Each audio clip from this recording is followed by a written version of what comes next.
Hi, I'm Mara Webster with In Creative Company, and I'm so thrilled today to be joined by the wonderful Adrienne Warren to talk all about her television miniseries, Women of the Movement.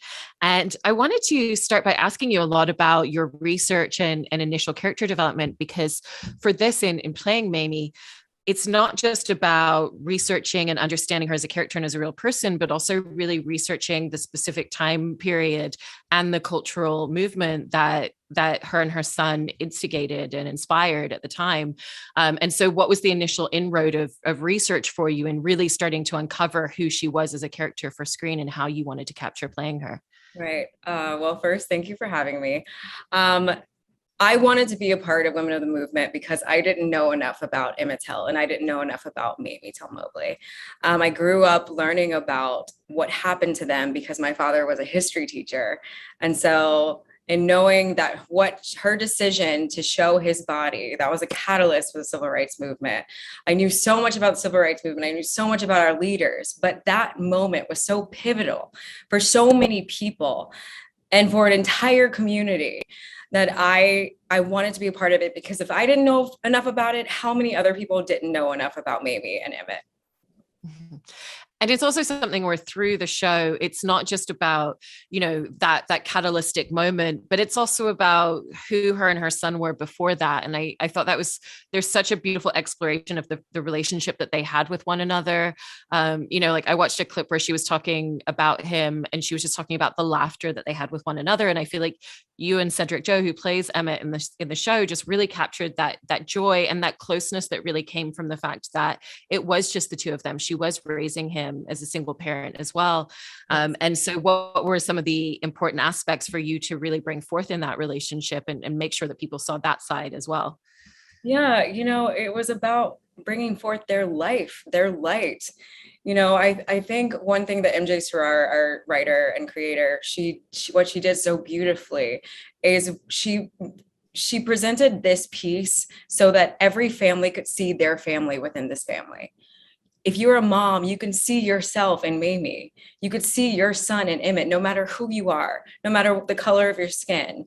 And that is what this was about, bringing a little bit of the insight of what these mothers unfortunately are still going through today, so that we may walk outside of our doors every single day and look at each other with more humanity and with more empathy.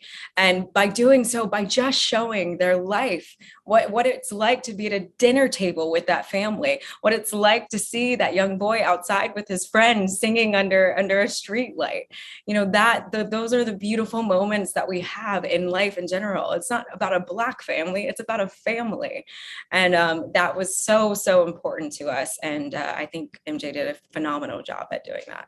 Mm-hmm. And we also get to see the behind the scenes of what it looks like to find that sort of fortitude and strength.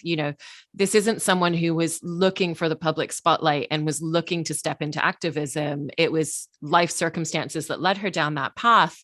And I love a lot of those moments behind closed doors where you see how difficult it is for her to even figure out what to say at the beginning and how to say things and how to keep going when the world is pushing back against her in so many ways. And so how did you approach really wanting to create that arc of her in a character that isn't just about the end product of her being an incredible public speaker and advocate, but what it took to get there and some of the emotional aspects that took from her along the way? Yeah, in a way, it's a coming of age story for her.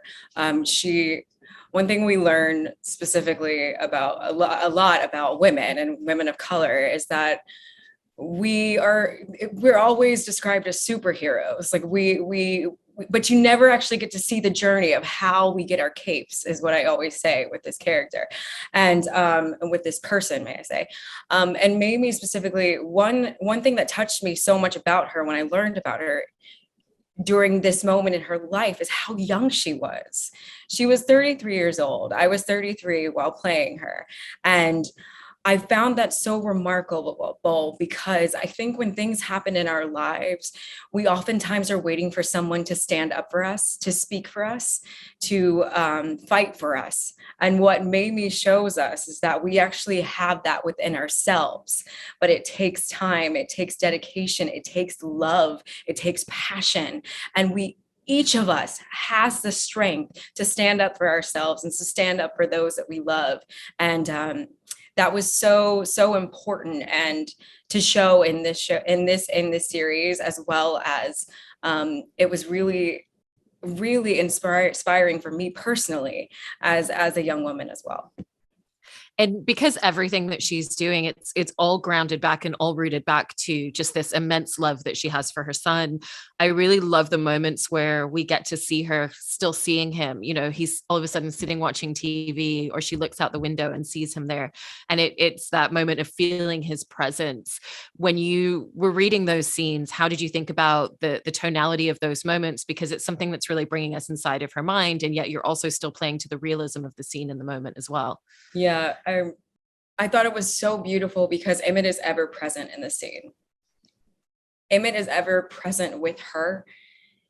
When we lose people that we love dearly, they're always with us. And I think in seeing him, the way in which she wrote it, we never forget that Mamie is a mom.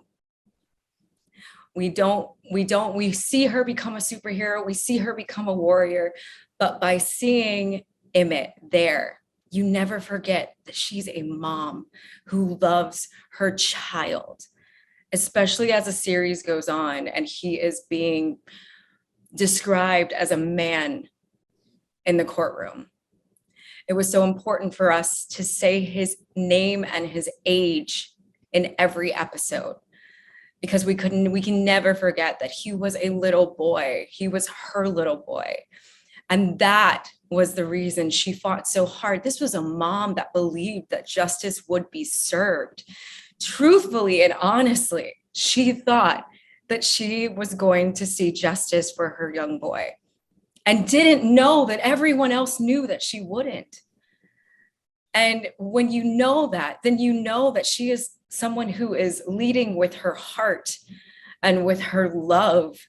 And it is the power of love that drove her to make those very, very difficult decisions that ended up changing this entire country. You were talking there about the court scenes and the importance in always reminding the audience this was a young boy. This was not a man in the way that the opposing side are describing him. And she had to sit there and listen to people describing him constantly in this way that was not true to fact at all. And so how did you go into filming a lot of those scenes? Because she also knows that she can't respond in those moments. She has to sit there and listen, and has to kind of have a little bit of a poker face, because it's all about the trial. It's not about her emotions. And yet all of that simmering underneath the surface continuously as well. Before we started production, I was, I will say, honored and blessed enough to spend some time on Zoom with Representative Lucy McBath, who lost her son, Jordan, to hate crime. And she went through a very pretty much carbon copy experience that Mamie went through in the courtroom, hearing her son being described as something that he wasn't.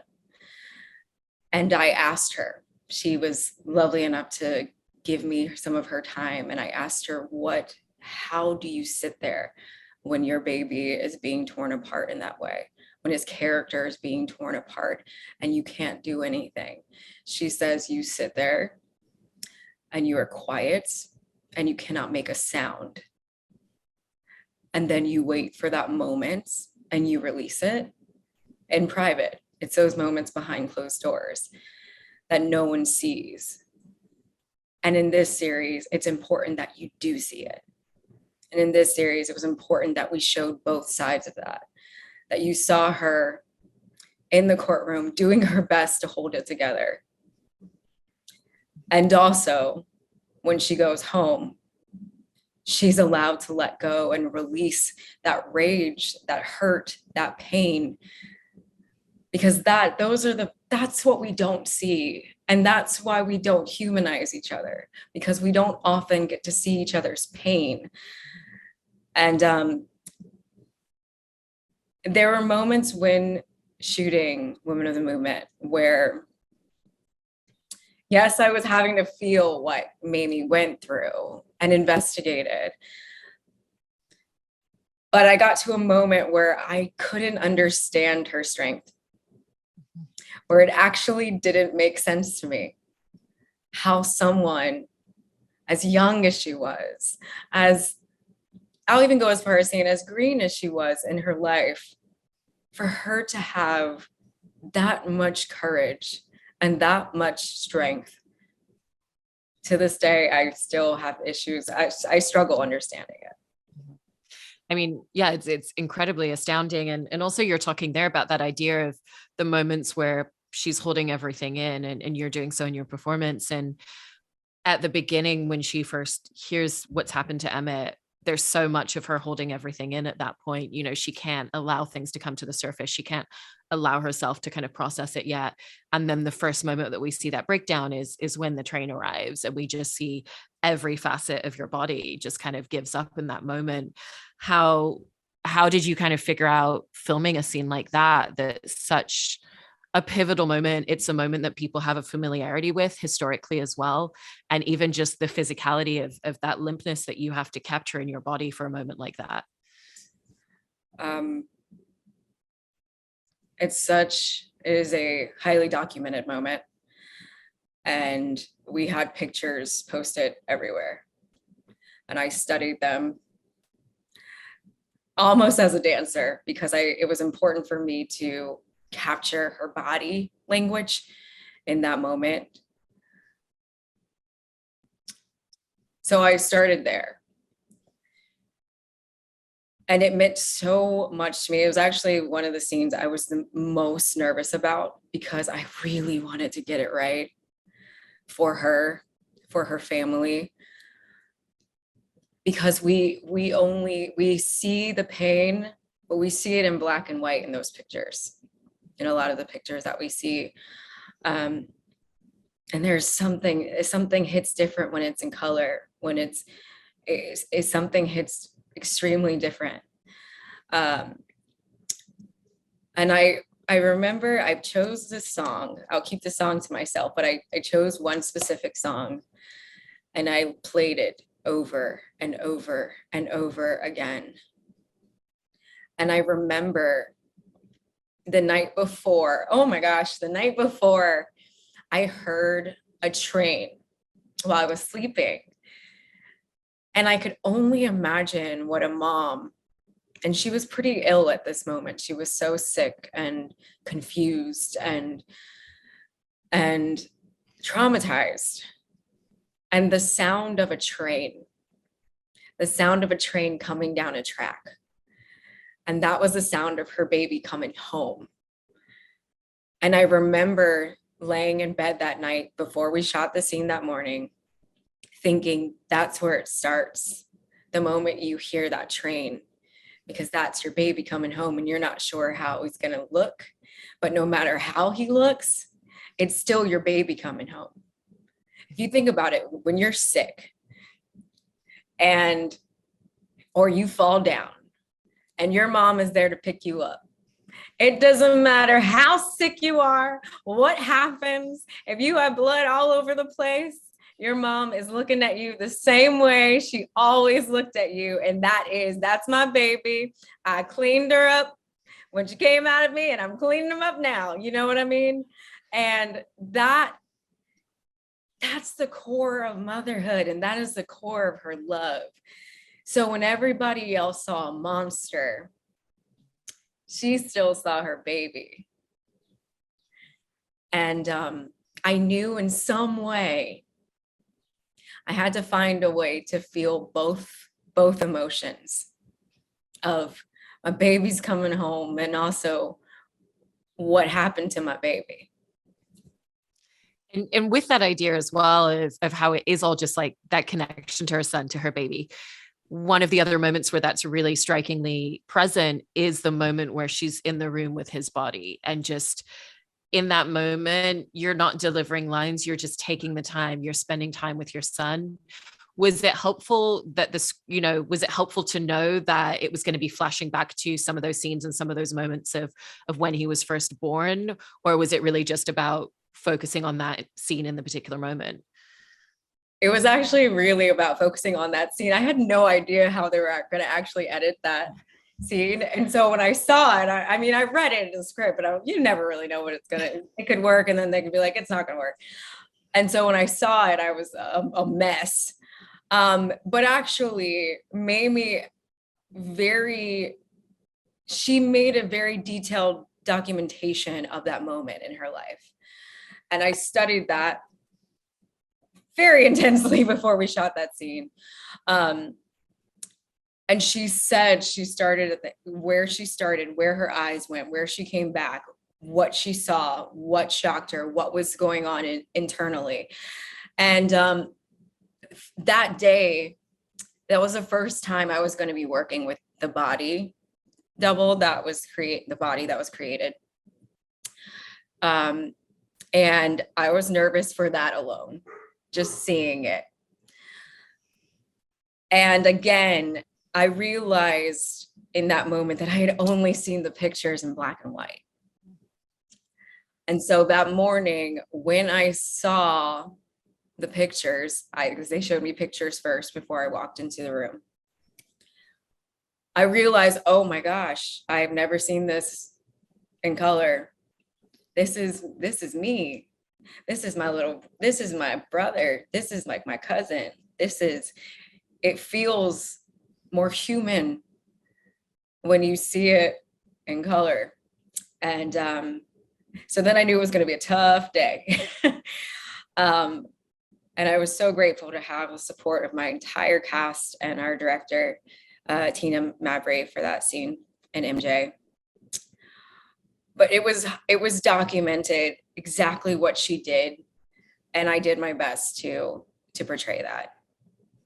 And even, going further, the moment when, and I think it's funny because I think people have mentioned this to me before when they've seen the series, the moment Mamie finds out that he is dead or is murdered.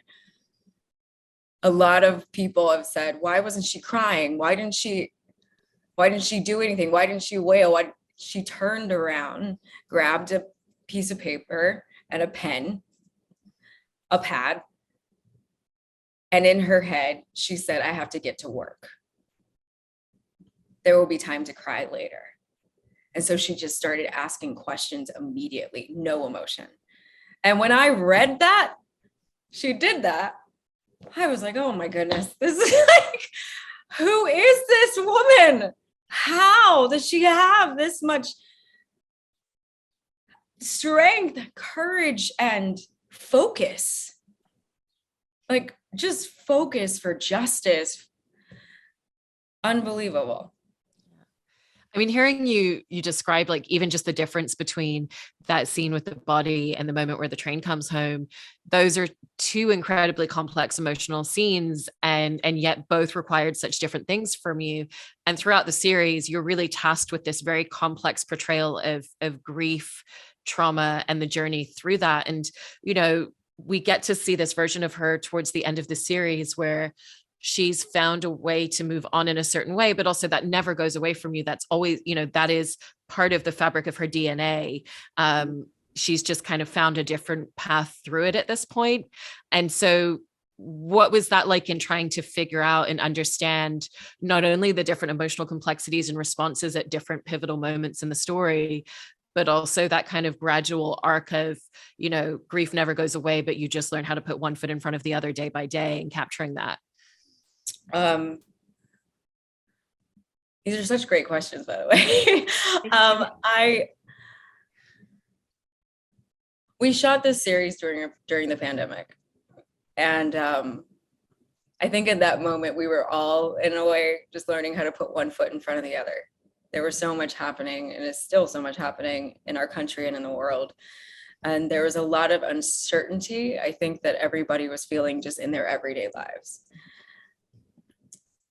With Mamie particularly, after the trial and after her tours with the NAACP and the conflict that she ended up having with NAACP, I don't think she knew what was next for her at all. Actually, she didn't. And so getting back to school and teaching, that was another way for her to help people.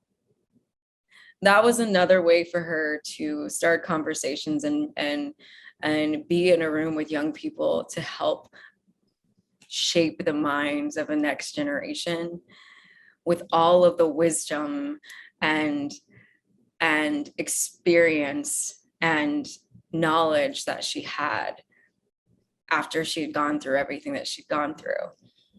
And so for her to take a step into back to school after going through everything she went through, I think another thing is, I think Mamie didn't know as much as she wished she had during that moment. I don't think she felt like she had the tools and she was equipped enough to walk into the spaces she walked into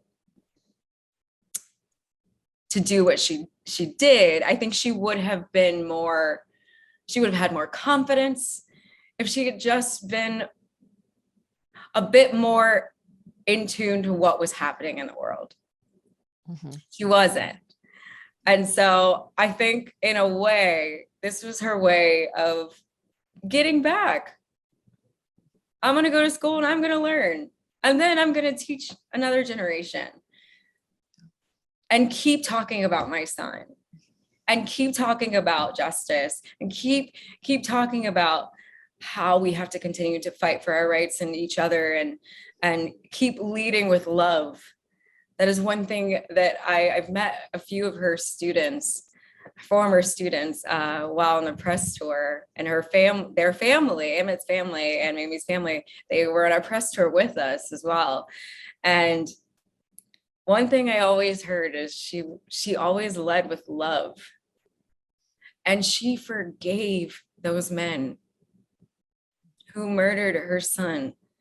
That takes an incredibly strong and heart-forward human being. So I think it's phenomenal. Yeah, it's so phenomenal, and your performance in the series is so astounding and stunning to watch in terms of all the complexities that you bring forth in your performance. So thank you so much for talking all about Adrienne. Really appreciate it. Thank you. Thanks for having me. Thanks for such great questions.